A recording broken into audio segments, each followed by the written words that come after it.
vient un moment où il nous faut tout donner ou s'en aller. Bonjour, bienvenue dans ma bibliothèque. Nous sommes à Montréal, le 24 janvier 2013. Mon nom est Bruno Lalonde. Aujourd'hui encore, je partage avec vous une petite curiosité bibliophilique fort émouvante.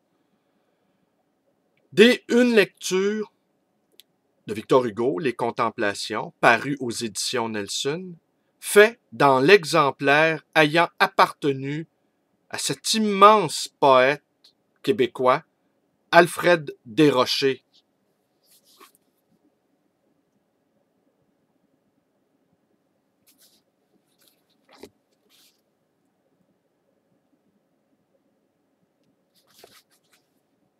Alfred Desrochers a paraphé une deuxième fois son autographe.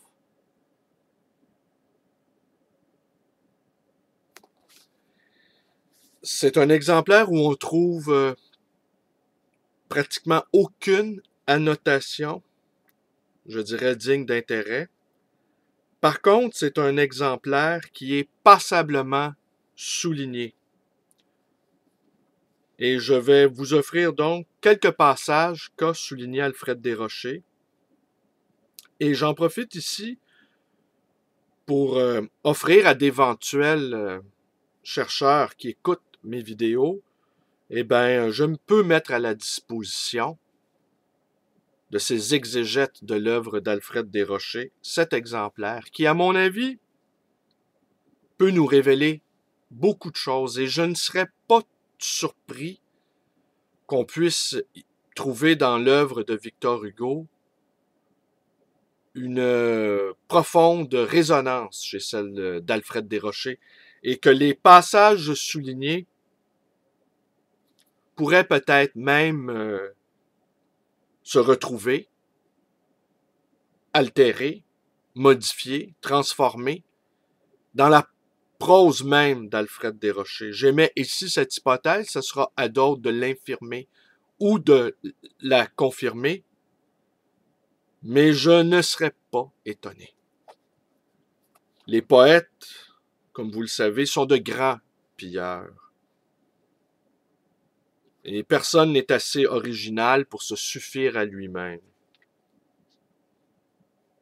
Alors, je vais vous lire quelques passages soulignés, il y en a plusieurs.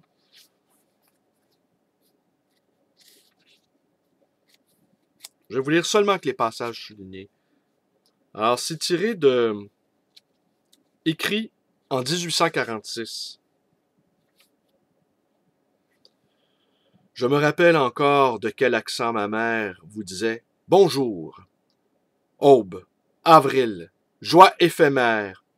Où est donc ce sourire? Où est donc cette voix? Vous fuyez donc ainsi que les feuilles des bois.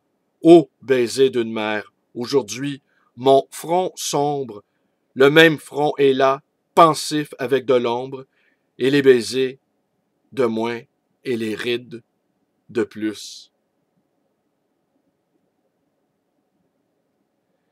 Et le 20 juin, le 10 août, ici Alfred Desrochers a biffé le 10, il a écrit le 9.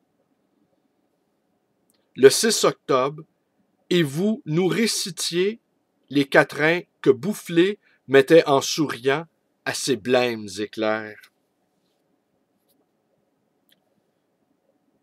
Chaque homme dans sa nuit s'en va vers sa lumière. La seconde âme en nous se greffe à la première, toujours la même tige avec une autre fleur.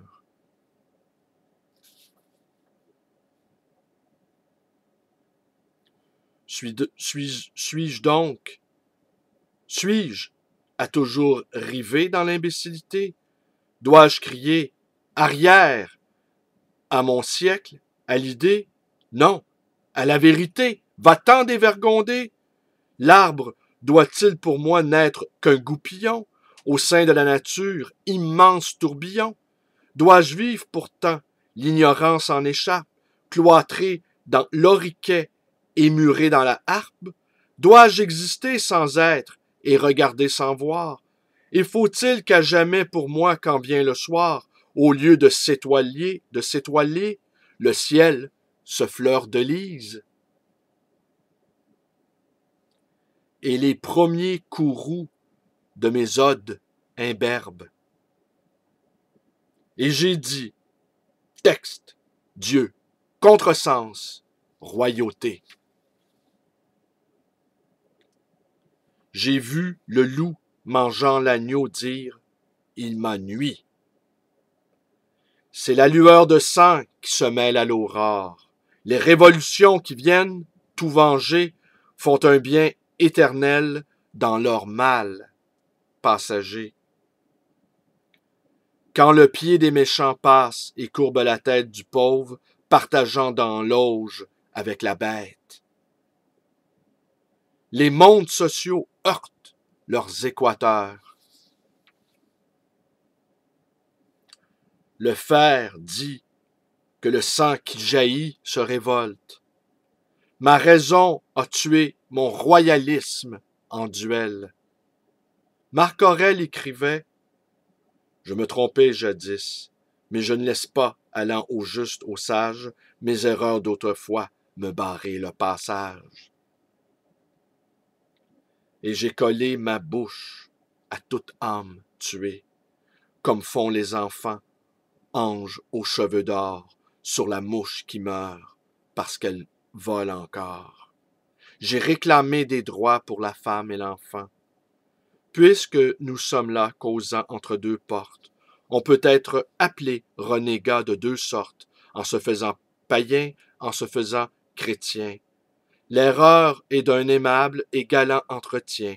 Qu'on la quitte, elle met les deux poings sur la hanche. La vérité si douce au bon, mais rude et franche, quand pour l'or, le pouvoir, la pourpre qu'on revêt, on la trahit et devient le spectre du chevet.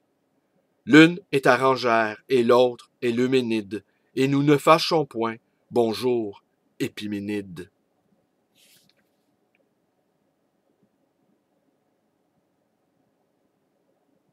C'est la faute au soleil et non à la prunelle. Oui, l'homme sur la terre est un ange à l'essai.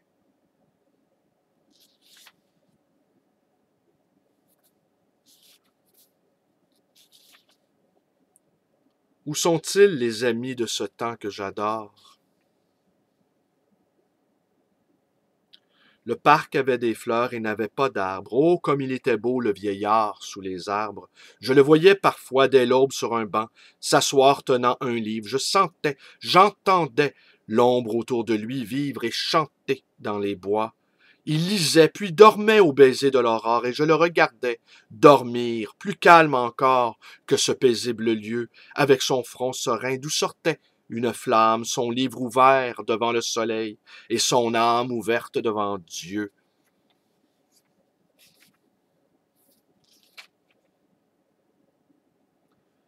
Mais je ne voudrais pas, quant à moi, d'une joie faite de tant d'oubli. Alors ben voilà, c'est tout pour aujourd'hui. Bon, peut-être un dernier petit passage.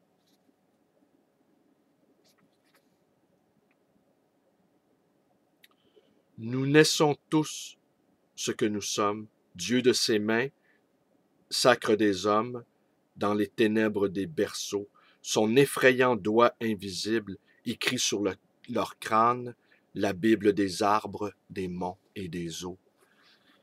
Alors, c'était tiré des Contemplations de Victor Hugo dans un exemplaire ayant appartenu à ce fils de race déchu qu'est ce grand poète, Alfred Desrochers. Je vous remonte l'exemplaire. Alors, c'est tout. C'est tout pour aujourd'hui. Je vous remercie toujours d'être avec moi. Sans vous, je ne ferais pas ces vidéos. De me savoir écouté, entendu et vu me procure un immense bonheur. Je vous invite également à visiter ma page Facebook. Je vous invite aussi à me téléphoner, si le cœur vous en dit, au 514-736-0999. Et vous pouvez également, si vous avez beaucoup de courage d'affronter une autre journée d'un froid canadien, aller me rendre visite à cette librairie d'occasion et d'anciens. Le livre voyageur dans le bien nommé quartier Côte-des-Neiges à Montréal. Merci et bonne journée.